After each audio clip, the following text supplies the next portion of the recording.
Welcome to English Avenue, where English becomes exciting.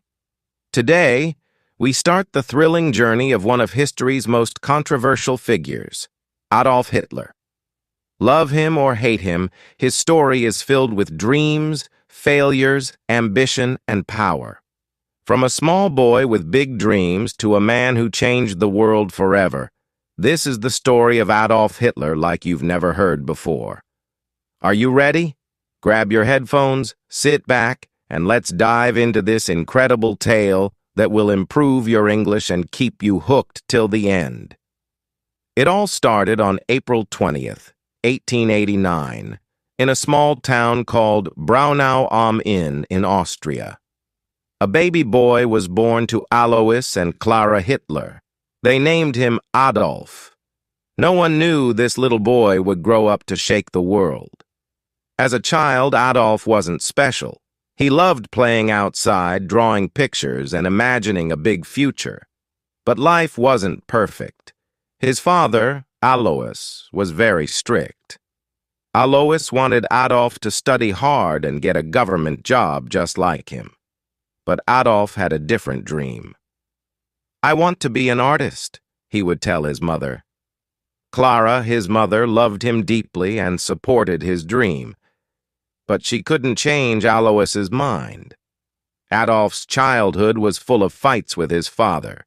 His father would shout, "Art is not a real job," and Adolf would stay quiet, hiding his tears. When he was 13 years old, his father died suddenly. Some people thought Adolf would feel free, but losing his father left a hole in his heart. Adolf started skipping school. He was once a good student, but now he didn't care. Teachers would say, "Adolf is smart, but he is lazy." All he wanted to do was draw. After finishing school, Adolf packed his bags and moved to Vienna, the capital of Austria. He was so excited. "Vienna is the city of art. I will become a famous painter here," he thought. He applied to the Academy of Fine Arts, a big art school. But when the results came, his heart broke. He didn't get in. The school told him, "Your work is not good enough." Adolf felt humiliated. "I'll try again," he said. But the next year, the school rejected him again. He was devastated. Without school or a job, Adolf's life became hard. He lived in tiny, dirty rooms and sometimes slept on the streets. He painted postcards and sold them to tourists for a little money. Why is life so unfair? He often thought. During this time, Adolf's mother passed away. He was alone and angry. He started to blame other people for his failures. "It's not my fault," he would say. In 1914, everything changed. World War I started, and Adolf saw a chance to make his life meaningful. He joined the German army. He loved being a soldier. "Finally, I am part of something big," he thought. Adolf was brave in the war. He carried messages across dangerous battlefields and received 2 medals for his courage. But in 1918, Germany lost the war. Adolf was furious. "Our leaders betrayed us," he shouted. He felt Germany needed someone strong to bring it back to power. After the war, Adolf returned to Germany. The country was in chaos. People were poor and hungry. Many were angry about the war's end. Adolf saw this as his opportunity. He joined a small political group called the German Workers' Party. Adolf was a powerful speaker. When he spoke, people listened. His words were full of anger, passion, and promises. "Germany will rise again," he would say. Slowly, more and more people started following him. Adolf changed the name of the group to the National Socialist German Workers' Party, also known as the Nazi Party. He designed their symbol, a red flag with a black swastika. "This will become the most powerful symbol in the world," he declared. His speeches became famous. Thousands of people came to hear him. They believed in his dream of a strong Germany. But Adolf's ideas were dangerous.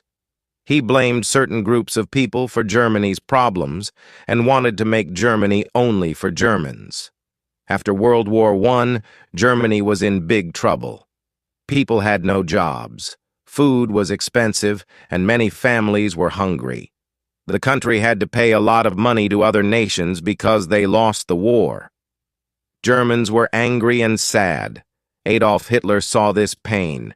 He told the people, "It's not your fault. I know who is to blame." His words gave people hope, but they also made them angry at others. Slowly, Adolf became a popular name. Adolf worked hard to grow his party. He held big meetings and gave loud, emotional speeches. "Germany can be great again," he shouted.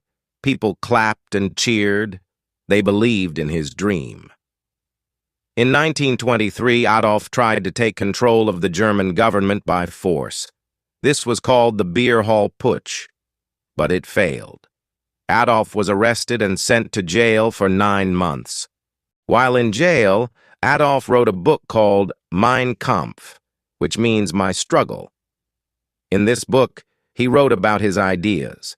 He said Germany needed to become powerful and that certain groups of people were the enemy. The book became popular, and many Germans started to believe in his ideas. After getting out of jail, Adolf worked even harder. The Nazi Party became stronger. By 1933, Adolf Hitler was chosen as the Chancellor of Germany, the country's top leader. This was the start of a new chapter. Adolf promised jobs, a strong military, and a bright future. The people trusted him, but they didn't know what he was planning next. As Chancellor, Adolf made many changes. He built roads, factories, and schools. More people got jobs, and Germany started to look strong again. The people were happy. They said Hitler is a hero. But behind this success, Adolf had dangerous plans. He controlled newspapers, radios, and schools. People were told, "You can only believe in Adolf Hitler." Those who didn't agree with him were punished or sent to prison. Adolf created a strong army called the SS and a group of young boys called the Hitler Youth. They trained to fight and spread Nazi ideas. Everywhere in Germany, people saw the swastika flag. It became the symbol of Adolf's power. Adolf's speeches became even more powerful. He would say, "Germany is the best. We will rule the world." Crowds cheered and shouted, "Heil Hitler!" In 1939, Adolf made his boldest move. He ordered his army to invade Poland. This act started World War II. Adolf's dream was to take over all of Europe and make Germany the most powerful country in the world. At first, Adolf's army won many battles. They were strong and well-trained. But as the war went on, things started to go wrong. Adolf had made too many enemies. While the war was happening, Adolf was doing something terrible. He wanted to remove all Jewish people and others he thought didn't belong in his vision of Germany. This was called the Holocaust, one of the darkest chapters in human history. Millions of innocent people were killed in camps. By 1944, Germany started losing the war. Adolf's enemies, like the United States, the Soviet Union, and Britain, were too strong. Bombs fell on German cities, and the people who once called Adolf a hero began to lose hope. Adolf became paranoid. He trusted no one and spent most of his time hiding in his bunker. By 1944, Adolf Hitler's dreams of ruling the world were falling apart. His army, which once seemed unstoppable, was now losing battles everywhere. The Soviet Union, one of his biggest enemies, pushed the German army back from the east. At the same time, American and British soldiers attacked from the west. German cities were bombed day and night. Families lost their homes, and the people began to turn against Adolf. Why did we follow him? Many asked. But Adolf didn't give up. He sat in his bunker, giving orders to his generals. "We will not surrender," he shouted. But deep inside, even Adolf knew the war was lost. In early 1945, Adolf stayed in a bunker deep underground in Berlin. The bunker was cold and dark, but it was safe from bombs. Inside, Adolf spent his time planning, though there was little hope left. He was not alone. His most loyal followers were with him, including his girlfriend, Eva Braun. Eva had been by his side for many years, though Adolf kept their relationship private. She loved him, even in his darkest days. Outside the bunker, the sound of gunfire grew louder every day. The Soviet army was getting closer to Berlin. "The end is near," whispered his advisors. Leaders from other countries begged Adolf to surrender. "Save the people of Germany," they said, but Adolf refused. He believed surrender was a sign of weakness. "If Germany loses, it is because the people were not strong enough," he said coldly. By April 1945, Berlin was surrounded. The Soviet army attacked the city from all sides. Buildings collapsed, fires burned, and people ran for their lives. On April 29, 1945, Adolf made a surprising decision. He married Eva Braun in the bunker. It was a simple ceremony with just a few people. "You've always been by my side, Eva," Adolf said. Eva smiled, even though she knew this was not a happy moment. After the wedding, Adolf and Eva spent hours together, talking about their lives and what they had done. They both knew the end was near. On April 30th, 1945, Adolf made his final decision. He called his closest followers into the bunker and told them, "I will not be captured alive." Adolf believed it was better to die than to let his enemies take him. He and Eva went to a small room. Moments later, they took their own lives. Adolf was 56 years old. When the Soviet soldiers reached the bunker, they found Adolf and Eva's bodies. The war in Europe ended shortly after. Germany surrendered on May 8, 1945. The people of Germany were left with nothing but ruins. Adolf's dream of making Germany powerful had instead brought destruction and sorrow. Millions of lives were lost because of his actions. After Adolf's death, the world worked to rebuild. Germany became a peaceful country. People remembered the horrors of the Holocaust and World War II to ensure such events never happen again.